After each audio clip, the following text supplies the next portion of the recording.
Hello বন্ধুরা, আসসালামু আলাইকুম। কেমন আছেন সবাই? আশা করছি সকলে ভালো আছেন। কোটা আন্দোলনকে কেন্দ্র করে ইতিমধ্যে কিন্তু থমথমে অবস্থা রয়েছে পুরো ঢাকা শহরে, বিশেষ করে ঢাকা বিশ্ববিদ্যালয় এবং জাহাঙ্গীরনগর বিশ্ববিদ্যালয়। কালকে রাত্রে জাহাঙ্গীরনগর বিশ্ববিদ্যালয় এবং ঢাকা বিশ্ববিদ্যালয়ে খুবই হামলা হয়েছে, মামলা হয়েছে। এখন বর্তমানে শিক্ষার্থীদের বিরুদ্ধে দাঁড়িয়েছে ছাত্রলীগ।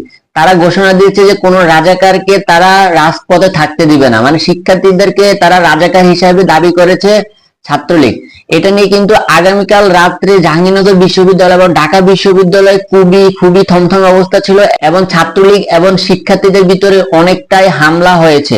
এখানে প্রথম আলো লিখেছেন, দফায় দফায় হামলা, সংঘর্ষ ও গুলি। কোটা আন্দোলনের সংস্কারের দাবিতে আন্দোলনরত শিক্ষার্থীদের সঙ্গে ছাত্রলীগের দফায় দফায় সংঘর্ষ হয়েছে।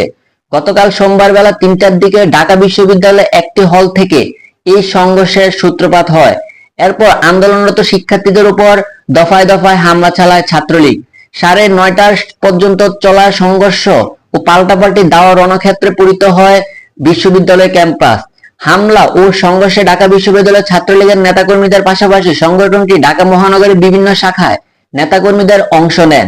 তাদের হাতে ছিল হকি স্টিক, লাঠি, রড, জিআর, পিয়ারপ্যাস, পাইপ, বিভিন্ন দেশীয় অস্ত্র।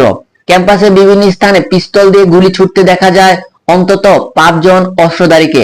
ঢাকা বিশ্ববিদ্যালয়ের পাশাপাশি গতকাল হামলার ঘটনা ঘটে জাহাঙ্গীরনগর বিশ্ববিদ্যালয়ে, চট্টগ্রাম বিশ্ববিদ্যালয়, রাজশাহী বিশ্ববিদ্যালয় সহ দেশের বিভিন্ন স্থানে। এসব হামলার ঘটনাতেও ছাত্রলীগের নাম এসেছে। এখানে দেখা যাচ্ছে ছাত্রলীগ সরাসরি ভাবে শিক্ষার্থীদের উপর হামলা চালিয়েছে এবং যারা হামলা চালিয়েছে তাদেরকে ইতিমধ্যে কিছু মানুষকে চিহ্নিত করা হয়েছে।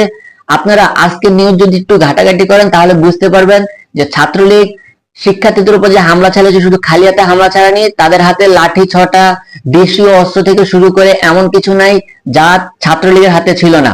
ছাত্রলীগের হামলার প্রতিবাদে শিক্ষার্থীরা ছাত্রলীগের উপরে হামলা চালায়, এটা আমরা সকলেই জেনে থাকবেন।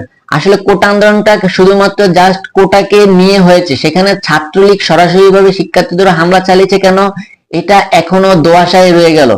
আজকে ভিডিওটি পর্যন্তই। যদি ভিডিওটি ভালো লেগে থাকে অবশ্যই চ্যানেলটি সাবস্ক্রাইব করে রাখবেন এবং পেজ থেকে দেখে থাকলে অবশ্যই পেজটি ফলো দিয়ে রাখবেন।